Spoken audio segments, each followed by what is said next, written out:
प्रेमळ भक्तांनो, जर आपल्या मनात काही कामना उरलीच असेल तर ती अधिकाधिक बाळू मामांचे नाम घेण्याची राहू दे.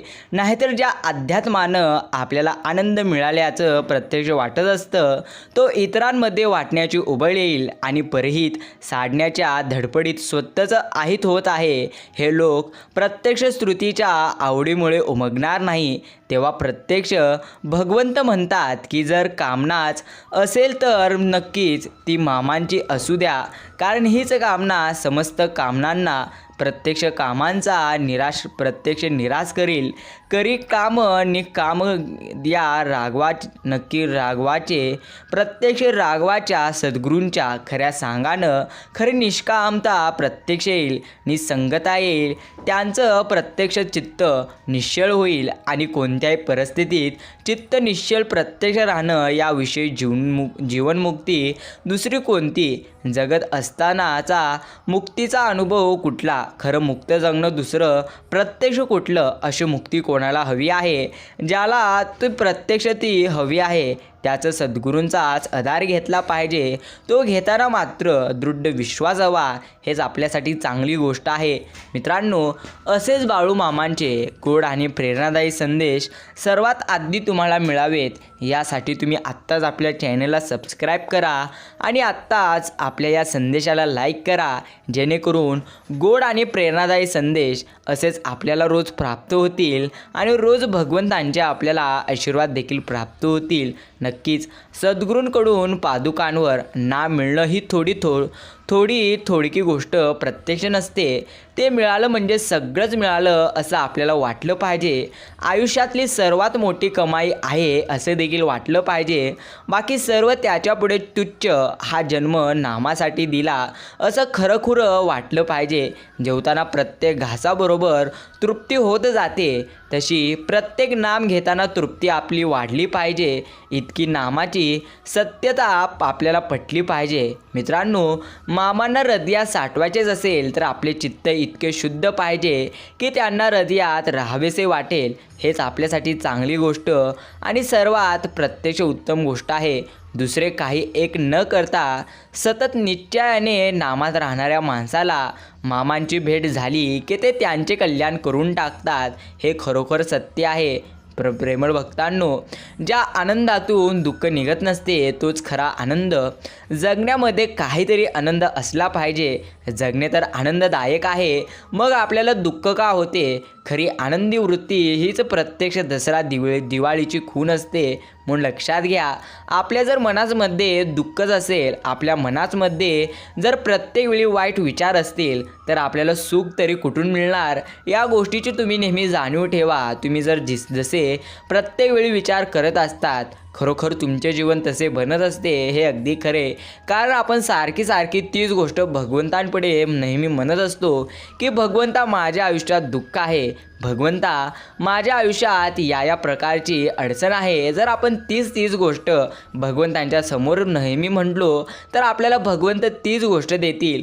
जर तुम्ही भगवंतांच्या प्रत्यक्ष मठात गेला, नक्कीच तुम्ही मामांकडे गेला आणि मामांच्या चरणी म्हटलो की हे गुरुमाऊली, तुम्ही आम्हाला भरपूर सुख देत आहात आणि खरोखर तुम्ही एक पद्धतीची सकारात्मक ऊर्जा देखील आम्हाला देत आहात, याबद्दल आम्ही तुमचे आभार मानतो. अशा पद्धतीने जर तुम्ही सकारात्मक गोष्टी भगवंतांच्या चरणी बोलत गेला तर खरोखर भगवंत आपल्याला चांगल्याच गोष्टी देऊन टाकतील, हे देखील खरे. आपण सर्वजण विषयात दंग असल्या कारणाने जो नामात असतो ना, त्याला आपण हा शुद्धीवर नाही असे म्हणत असतो. वास्तविकता पाहता नामाशिवाय जगात दुसरे सत्यच नसते, अशी ज्याची दृढ भावना असते ना, तोच खरा शुद्धीवर असतो व आपण मात्र ब्रह्मात असतो. आपल्याला झालेला हा ब्रह्म नाहीसा करायला 3 उपाय आहेत. प्रथम उपाय नक्की सद्विचार, दुसरा उपाय आहे सत्संगती आणि तिसरा उपाय आहे नामस्मरण. सद्गुरूंकडून मिळालेले ईश्वरांचे नाम प्रेमाने, भक्तीने आणि एकाग्रतेने आपण घेतले तर परमेश्वर आपल्याजवळ येऊन उभा राहते, असा सर्व संतांनी आपल्याला अनुभव कंठरवाने सांगितलेला आहे. आपले तसे नाम घेतो का?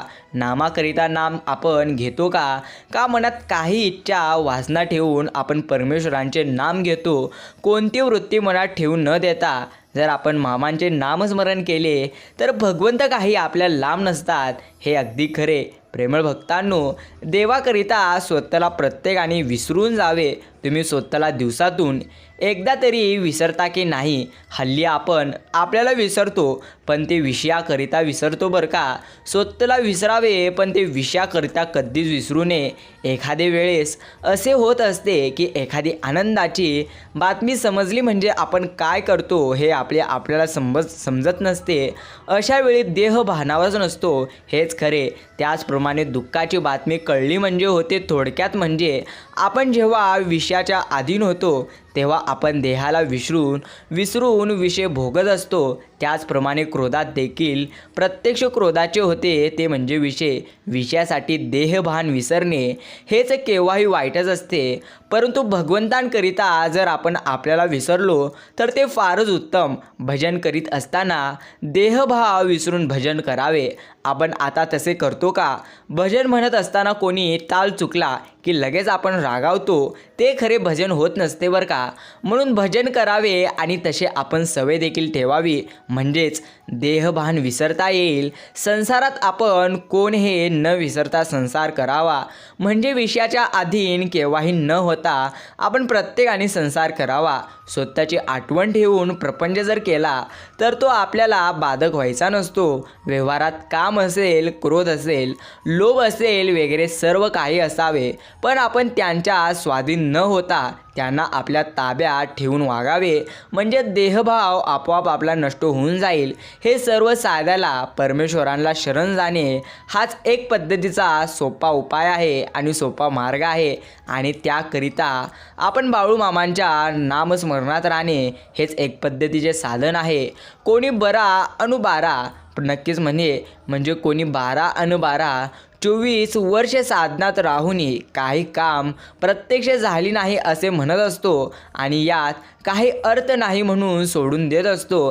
तेव्हा अशा लोकांतच अर्थ नसतो की गुरुत काही नसते, तर आपणच प्रत्यक्ष याला कारणीभूत असतो हे फक्त समजावे. संन्यास घ्यायचाच असेल तर प्रत्यक्ष बायकोला बरोबर घेऊन संन्यास घेता येईल का? त्याचप्रमाणे विषय बरोबर घेऊन गुरूंकडे गेलो तर गुरूंची खरी भेट होईल का? ती शक्य अजिबात नसते. याकरिता ते सांगतील ते साधन आधी आपण करावे, म्हणजे चित्त शुद्ध होते आणि ते झाल्यावर त्यांची आपल्याला खरी भेट होत असते. म्हणून आपण त्यांच्याजवळ खरे समाधान मागावे आणि ते मिळाल्यावर आणखी काय नक्कीच मिळवायचे राहते. मग ते प्रत्यक्ष ज्या स्थितीत ठेवतील त्यातच आपण समाधान होते. देहभोगाची अशा वेळी काहीच किंमत राहत नसते आणि मग त्याला प्रत्यक्ष कंटाळण्याचेही कारण उरत नसते. बोधवचन एकच सांगतो, परमात्म्यांचे स्मरण, यातच विषयाचे विस्मरण.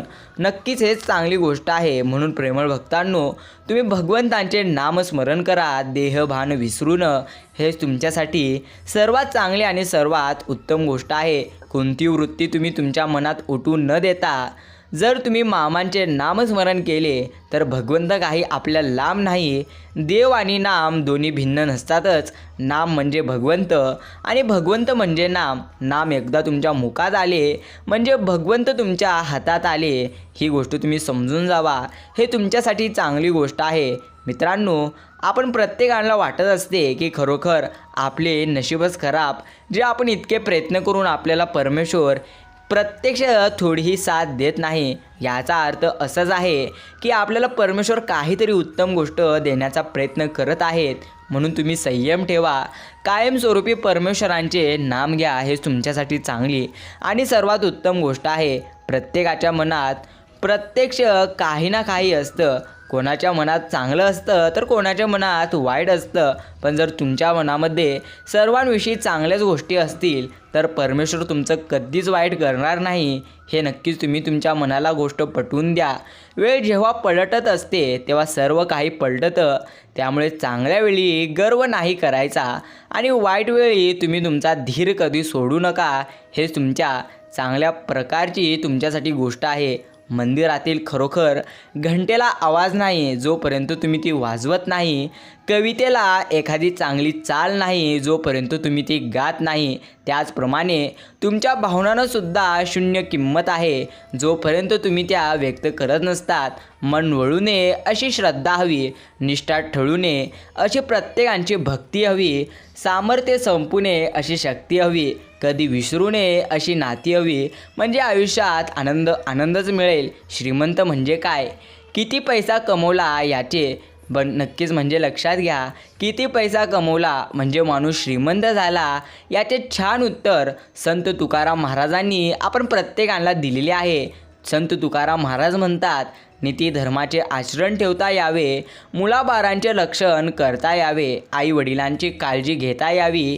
इतका पैसा जर तुमच्या जवळ असला की तो माणूस श्रीमंत समजावा, ही खरोखर गोष्ट आपल्याला भगवंतांनी चांगली सांगितली आहे. खरोखर जो भगवंत रात्री झाडांवर बसलेल्या पक्ष्यांना झोपेत कधी पडू देत नाही, तो भगवंत माणसाला कसा निराधार सोडू शकेल?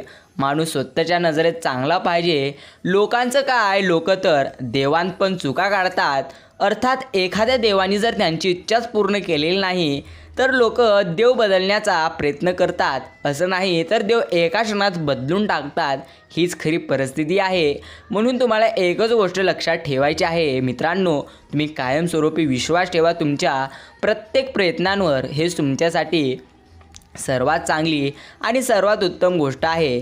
कचरा पेटीत सापडलेली गाकरीच प्रत्यक्ष भाकरी सांगत असते. माणूस पोट भरले की त्याची लायकी विसरून जातो, हे देखील खरे. नातं हृदयातून असावं. रक्ताची नाती हल्ली वृद्धाश्रमात आपल्याला मिळून जातील. हल्ली माणसं सुटलेल्या दोरीचा उपयोग मोबाईल पुसण्यासाठी करत असतात.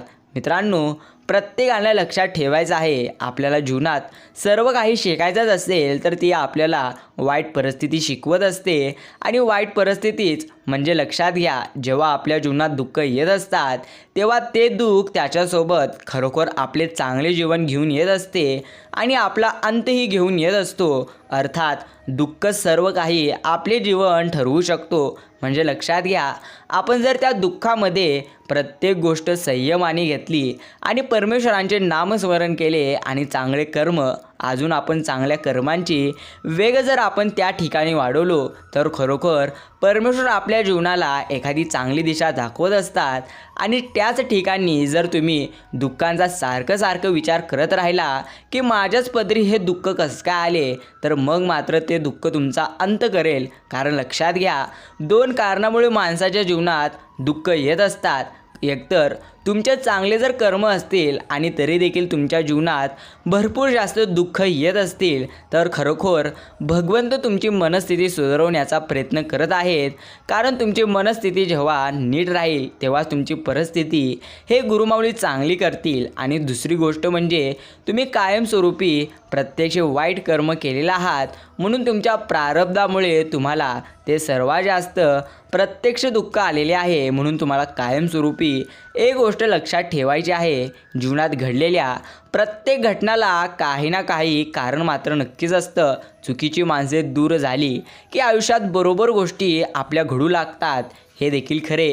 कारण नसताना गोड बोलायचं सोंग करणारी माणसं म्हणजे सावधानतेचा एक पद्धतीचा इशाराच असते, हे देखील अगदी खरी गोष्ट आम्ही तुम्हाला सांगून टाकतो. ती म्हणजे अनुभवले मी.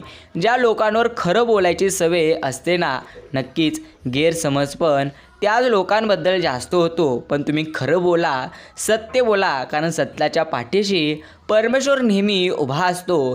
ही गोष्ट अगदी खरे. गाठ कशी असली ना तरी ती सोडवता येत असते. प्रश्न एवढाच असतो की फक्त आतल्या गाठीची माणसं जर आपल्याला भेटल्यावर प्रत्यक्ष उभा राहतो, हेच खरे. म्हणून लक्षात घ्या, इतरांबद्दल स्पष्ट बोलणारी व्यक्ती त्यांच्याबद्दल इतरांनी स्पष्ट बोलल्यावर का दुखवत असते, हे देखील खरे.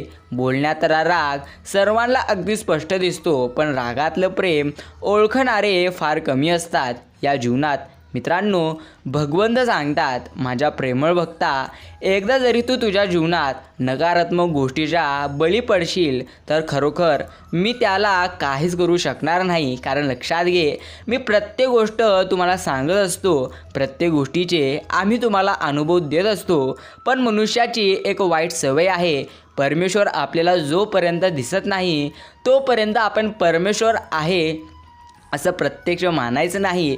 अर्थात परमेश्वरांनी स्वतः आपल्याला सांगून ठेवले की मी प्रत्येक वेळी तुम्हाला चराचरात व्यापून आहे, मी तुम्हाला तिथे दिसेल, वाऱ्यामध्ये मी आहे, मी तुम्हाला तिथे दिसेल. अर्थात परमेश्वर वाईट काळात एखाद्या व्यक्तीच्या रूपातच येत असतात, एखाद्या प्राण्याच्या, एखाद्या पक्षाच्या रूपातच परमेश्वर येत असतात. तेच खरे परमेश्वर प्रत्यक्ष असतात. या गोष्टी तुम्हाला लक्षात नक्कीच ठेवायचं आहे.